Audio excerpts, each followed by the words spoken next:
10,498 all-purpose yards later, Ezekiel Elliott is gone from the Dallas Cowboys, the third leading rusher in Cowboys history, and yet it was the right call. Tonight on Primetime, we will talk about it all. And as always, welcome into the show. Do me a favor and hit the like button. Share the stream if you haven't. I appreciate you joining me tonight. Welcome everybody into the show. We have a good one ahead of us because there were some big Cowboys news today. So without any further ado, let's get right into it now that more of us are here. Here we go.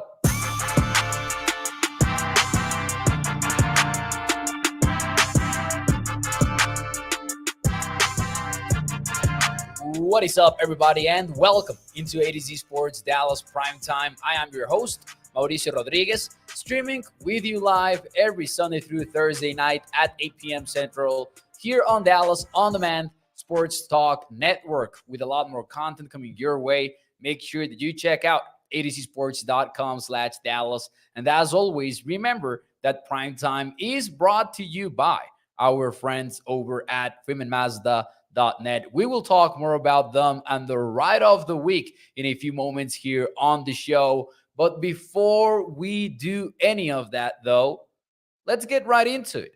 What is one word, just one word to describe the release of Ezekiel Elliott? It happened.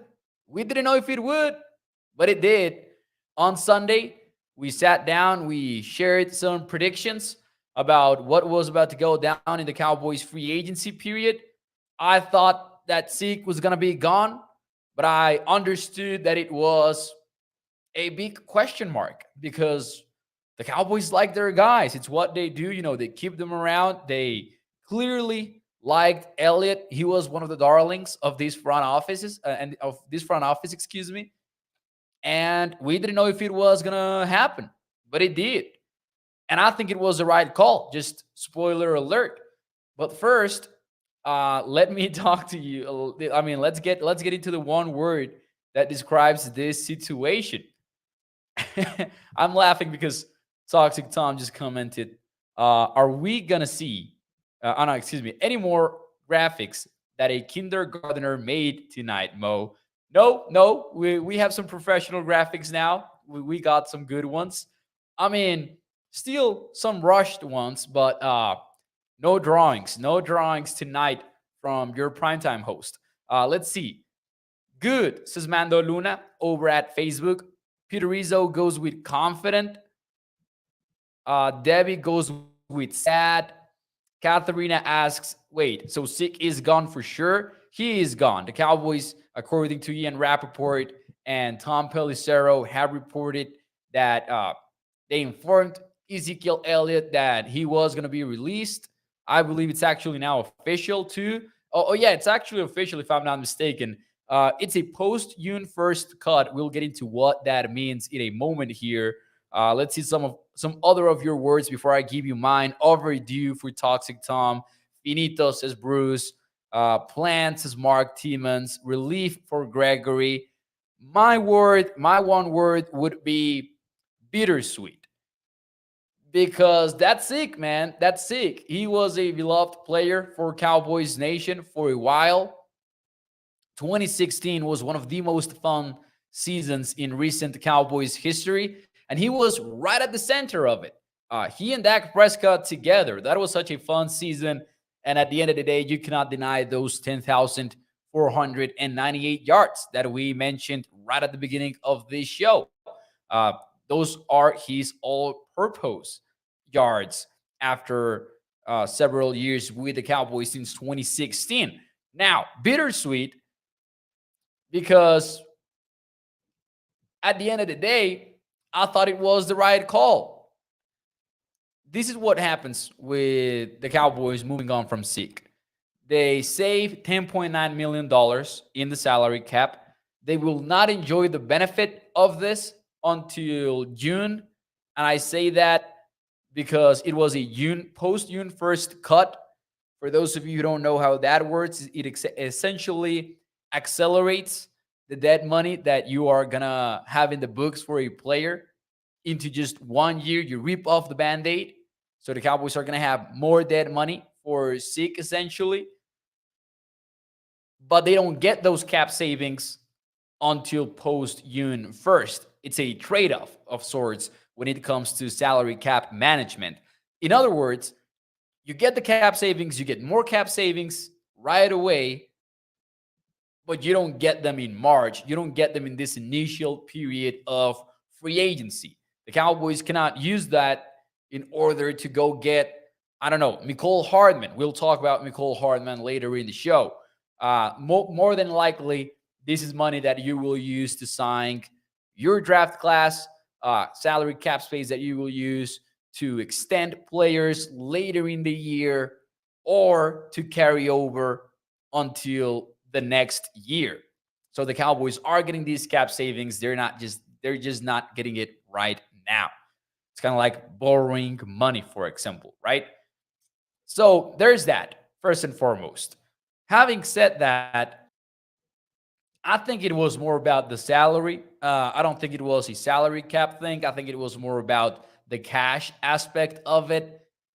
And I do think that when you franchise tagged Tony Pollard, it was clear that you were ready and willing to make him your number one guy.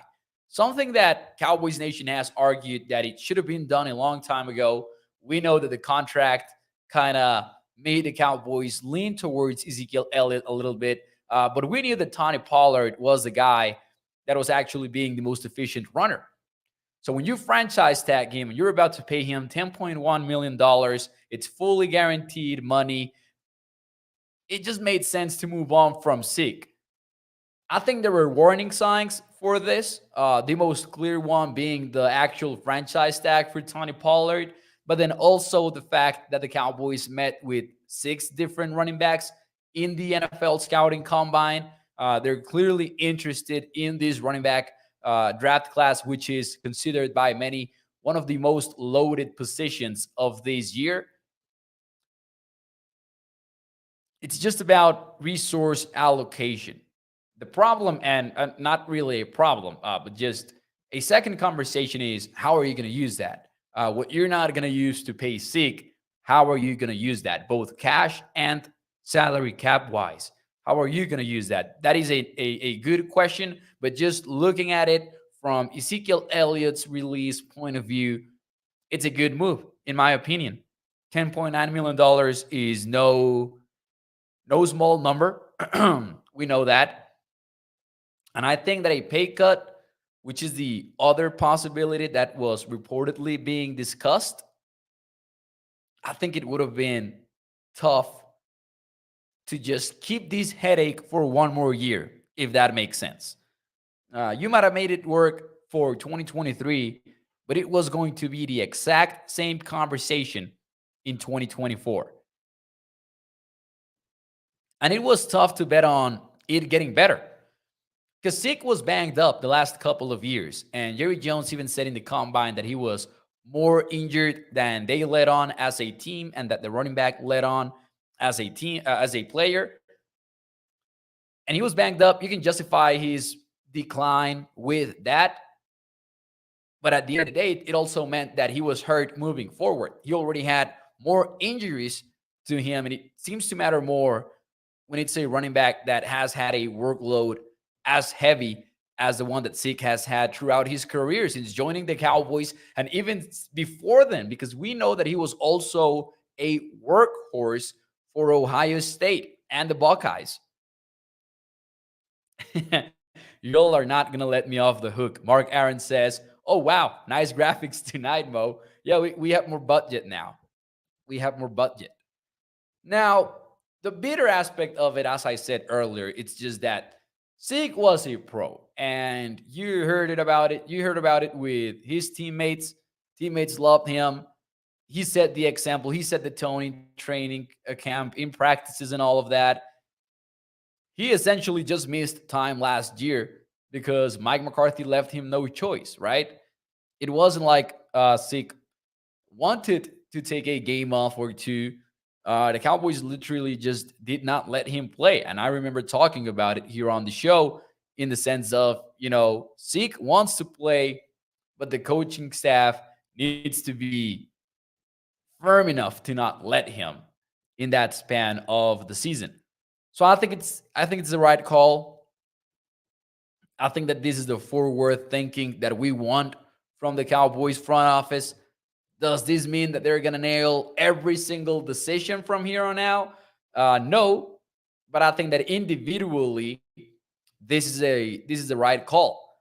Now, before we move on from Zeke and before we look at the running back situation for the Cowboys today, let's get into the Freeman Mazda stat of the week. Because if there is one thing that we can do to kind of quote unquote honor Ezekiel Elliott's time in Dallas, is look at the Freeman Mazda stat of the week. As we do every Wednesday night, we do this segment in which we dive into a particular stat of interest to Cowboys fans, and it is presented to you by FreemanMazda.net. We will talk more about them in a moment here, but before we do that, let's get into one number that defines Ezekiel Elliott's time in Dallas, and that is the number of carries per running back since 2016. Ezekiel Elliott is the leader, but he is a leader by a wide margin. 1,881 carries for Zeke, while Derrick Henry is at 1,750 carries since then. And that is a 131 carry difference between the two. Now, it wouldn't make a lot of sense to compare these two head to head. That is not my intention. My intention is to say no one was even close to putting in the work that Zeke put throughout his career in Dallas. But I have some more numbers for you tonight.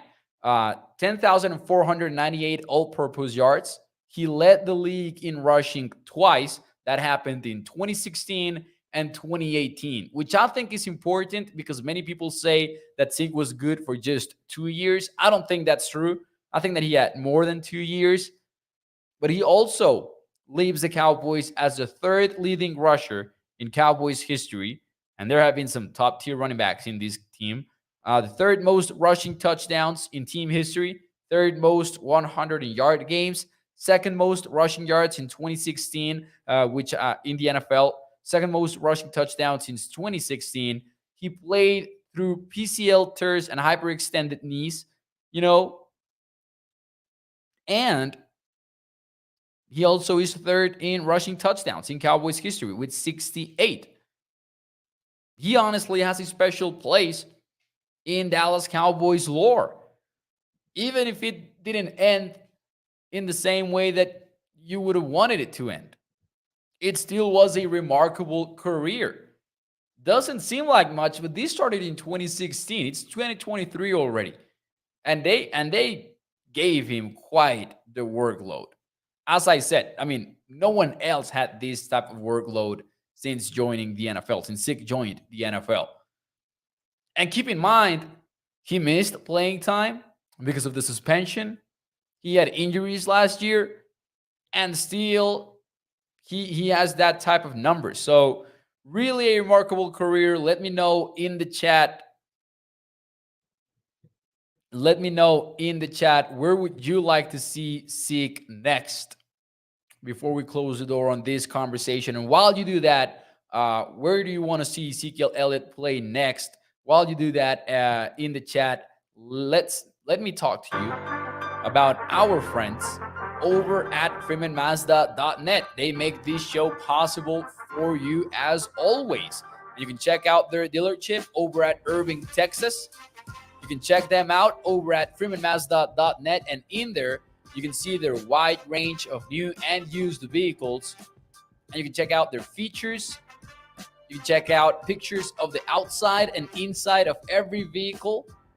And as we do around this time on ADC Sports Dallas Prime Time, we can also get into the Freeman Mazda ride of the week.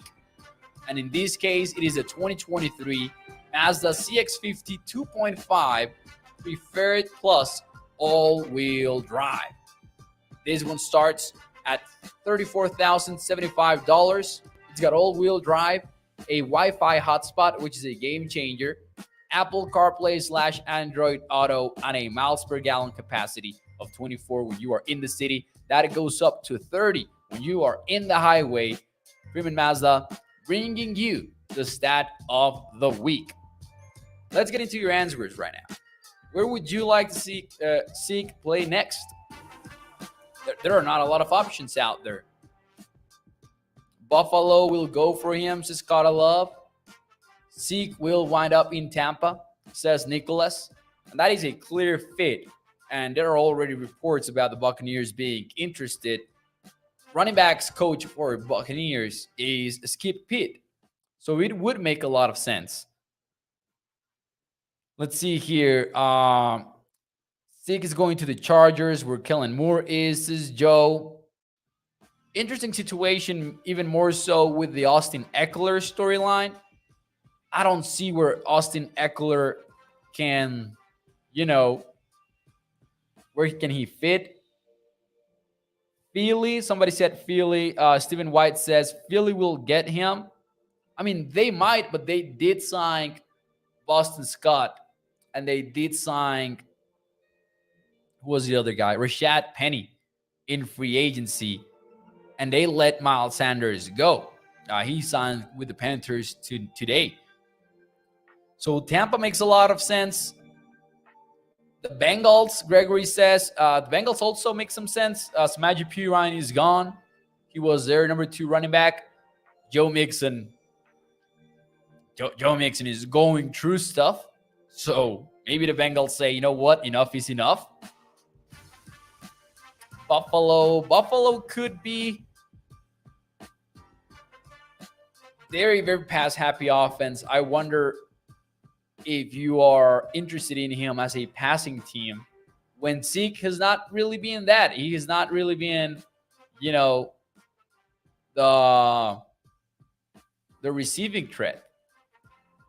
I'm thinking about the Bears maybe. Like, could the Bears find a place for him? I would like to see him in Chicago. I think, with David Montgomery gone, maybe you can find a fit there. I'm going to go with Bears. That's a team that I would like to see him on. I don't know if it's a fit or not exactly, but they do like to run a lot of power kind of stuff.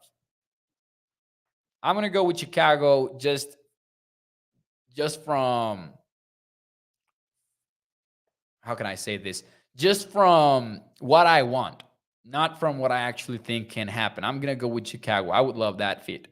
Shout out to Mr. Tyler Browning, who says, happy birthday, Mal. You better see this one. But why happy birthday, though? I'm confused now. I am confused.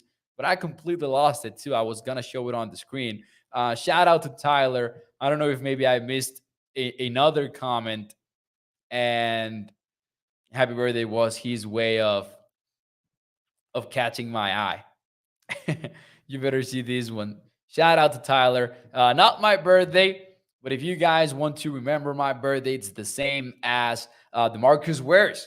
So July 31st, if you see a D-Ware post out there on social media, then you got to go, oh, wait, this means that it's Mo's birthday. And you tune in at 8 p.m. Central, because I will be working on my birthday, because I do love this job. I don't know if it's Sunday through Thursday this year, though.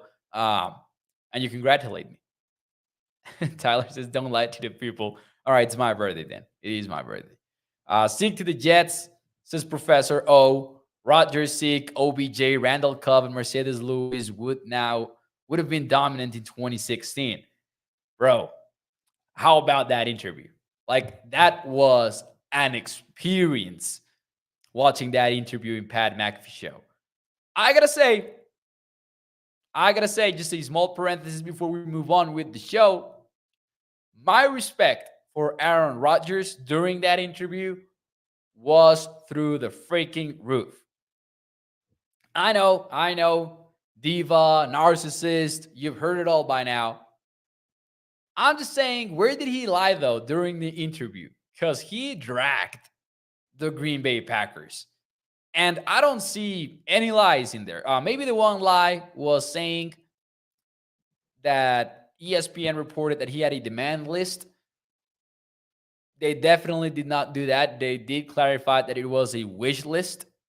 But I I gotta say, when he was talking about the Packers drafting Jordan Love and him sticking around just because he put together two MVP seasons, all of that was true. And they also do have that track record with some of the franchise standouts of the era and how they treated them on their way out. And it honestly kind of applies to every team in the NFL because it's a cold business. So I got to say that I did like when he was dragging the Packers through the mud. Sounds like it's a done deal. I mean, not entirely. They still need to figure out a compensation, but it would be one of the surprises of the decade if he doesn't end up a Jet. He clarified that it was his desire. His heart's desire is to be a New York Jet, which unbelievably is a thing in 2023. I mean, that speaks volumes as to the kind of season that that they had last year. Mark Timmons says, "Happy birthday." Toxic Tom says, "Happy 14th birthday, Mo." Enjoy high school. Damn it. Look what you started, Tyler. My birthday is the same day as Joe Theismann, says Mark Aaron. It's crazy. It's crazy how I mean, you hear about one celebrity being, having the same birthday as you and you just hold on to it. I'm just going to say Harry Potter also has a July 31st birthday. Happy Sweet 16 says Army Mom Heather. I mean, in Mexico, it's a quinceañera, so you can also wish me a 15th birthday if you want. Professor O says, my birthday is the same day as Jessica Simpson. All right, all right. We're having fun now. So what does this mean? What does the entire Ezekiel Elliott thing mean for the running back room of the Cowboys? As things stand right now, it would be obviously Tony Pollard leading the charge. This does affect probably his long-term prospects of staying with the team. I'm very, very intrigued as to how the Cowboys approach that next year. Because if you're Dallas, one of the reasons why you're moving on from Zeke is that you are regretting the contract that you signed him to in 2019. And it was a crazy deal. They wouldn't repeat that. But how extreme will be their takeaway from that? Will it keep them from paying any running back a long-term deal after their rookie deals? Will they go, you know what? I love Pollard. I love his explosiveness. I'm not willing to bet that it's going to still be there 3 years from now. Is it that big of a takeaway for the Cowboys or not? Do they take this analytical, modern approach to a position that throughout the entire league has proven that it's a mistake to pay your guy? I would kind of love it if that is their takeaway. Like if they take this advanced approach of paying a committee of running backs little money, I would be down for that. But I don't know if they're gonna take that much away from that because they might pay Tony Pollard next year.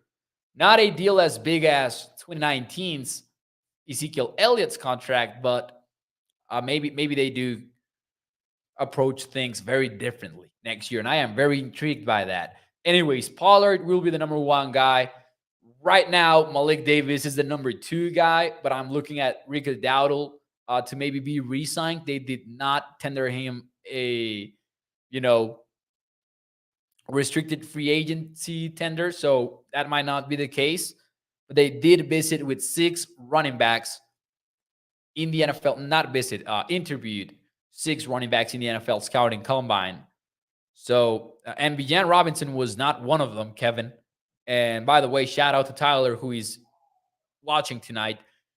He was with me on the show. He joined the show a week or two a week ago, and we were talking about that. The Cowboys did not interview Bijan Robinson. They interviewed Texas backup though, which was interesting. But I wouldn't bet on the Cowboys drafting Bijan Robinson if he falls all the way down to their pick. They did interview a lot of guys though at running back. So it sounds like they're getting their guy in the draft. My question is if there's also a fullback plan for the Cowboys in 2023. Because Mike McCarthy loves some fullback action. And I can see this being a two running back, one fullback type of roster next year. Or maybe even like three running backs and one fullback. Let's see how Mike McCarthy's offense looks like. It's not that crazy. The Cowboys over the last few years have used the Hulk package with Kellen Moore, and we saw Connor McGovern, Luke Gifford. We saw everybody who was a Dallas Cowboy play fullback.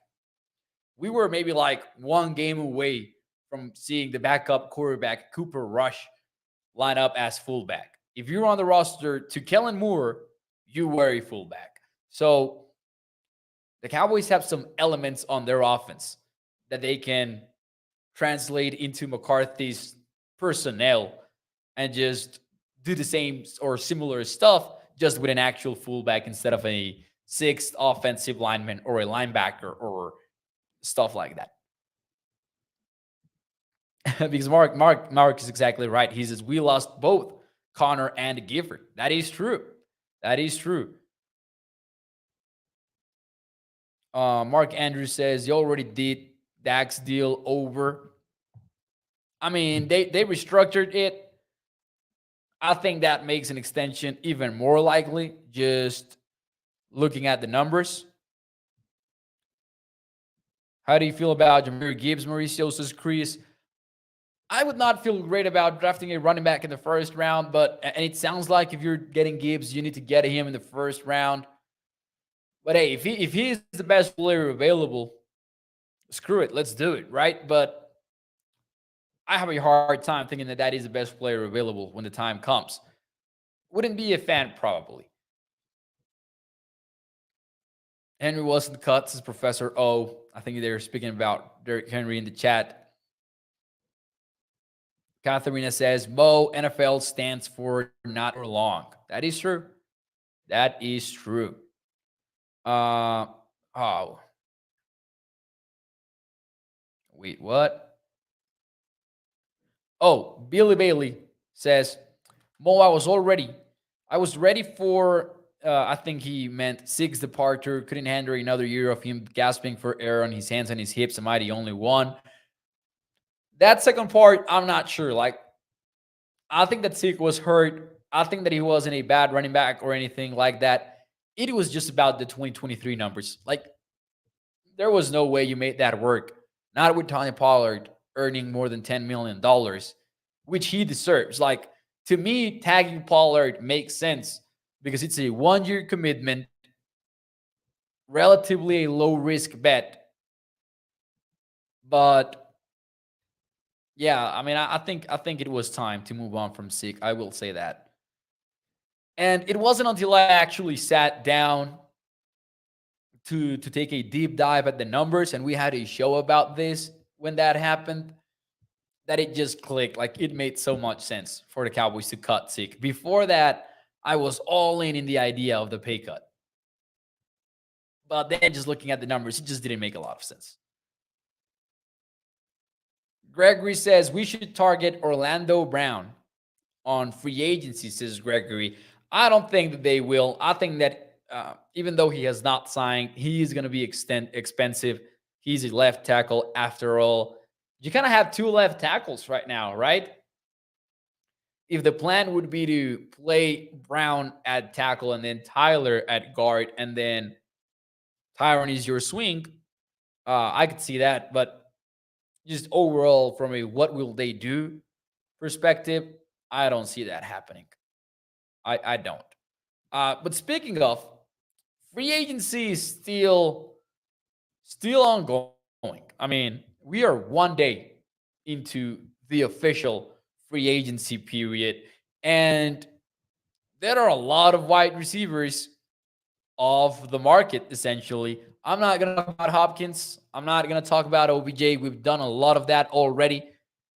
Who are some of the other guys that we could see or that at least would make sense?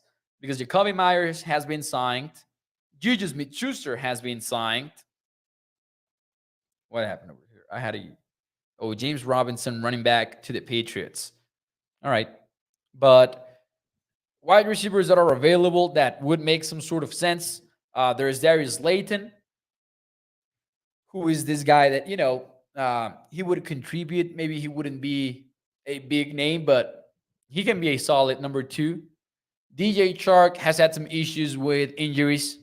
Paris Campbell has shined even in spite of mediocre QB play over there in Indianapolis. There's Marvin Jones, who is maybe near the end of his career. He's not the same guy as before, but maybe he can be a decent, adequate number 2. Jarvis Landry, I think it's too much of a red flag at this point because of the injuries. But he also kind of fits the type of bets that the Cowboys would make. So still need to include him. And then Mecole Hardman. These are only free agents, by the way, not including OBJ. Mecole Hardman makes sense because of the speed aspect of it. We know that the Cowboys are lacking that at wide receiver. So I had to include him on the list. Hardman, out of the big names, Hardman would be the guy that makes the most sense to me. And I know we like to fantasize a little bit about Elijah Moore. I mean, not a fantasize in the sense that it's not possible. It definitely should be possible. I would like Elijah Moore. But out of the free agents, I think that Hardman is a very intriguing name. I think that he would not be expensive. And I think that he would provide speed in a much more real way than KaVontae Turpin, for example. Because I know that Turpin runs fast. I know that he's so fun. I'm not sure if he's a complete wide receiver, though, to play in the NFL consistently. And Hardman has shown that he can do that, even if he's not a legit number 1 or anything like that. I would like Hardman in Dallas. Professor Osus Mecole, go Dogs. There you go. Would we know how to use Hardman, says Mark Aaron? I would rather have Turpentine, says Gregory. Would you really? Why, though? Why? We have not seen Turpin play wide receiver in the NFL even. I'm not sure. I kind of think that Turpin is a little bit overrated. I mean, he did a good job returning footballs. I have a tough time buying into KaVontae Turpin as a wide receiver. Give him a chance, Gregory. All right, that's fair, I guess. Toxic Tom says, I step from Turpin. 1 step from Turpin is equivalent to 3 steps from a normal-sized man. Turpin was a preseason Hall of Famer. Yeah. 2 touchdowns in 1 game in special teams. And we thought that it was going to be the norm. It's true. It's true. Also, Turpin, it's not like he's a rookie coming out of college. Like he was out there for a while. That also plays into this entire conversation, in my opinion. I would much rather have Mecole, not gonna lie. Come on, Mo, draw for us, as Mark Aaron. I'm gonna probably sell you like a Patreon in which, it's prime time. It's the same show. It's just drawings instead of graphics, because I see it's a popular request tonight on the show. I should be unemployed after I used that graphic last night. I really should. Anyways, ladies and gentlemen, that will be it for me tonight on ADC Sports Dallas Primetime. We might have a special guest tomorrow night. I have not confirmed, so I still don't know what will happen on Thursday. But we might have a special guest kind of have somebody to talk about all of what has happened in free agency, get some fresh point of views in here as well. And I think it will be fun if it happens. So make sure that you tune in tomorrow night at 8 p.m. Central. Thank you so much for tuning in. Tyler says, enjoy your birthday. I will. I guess I will. All right. Mauricio, wink if the Cowboys are trading for DeAndre Hopkins. Nah, I'm kidding. At this point, I don't know. James Slater has been very, very insisting on it not happening. Well, not happening. More than that, her sources are saying that it's not a conversation that they're having right now. Thank you, everybody, for joining the show. I will see you tomorrow night. Prime time brought to you by our friends over at freemanmazda.net. I will see you mañana. Muchísimas gracias. Y tengan un excelente miércoles. Adiós.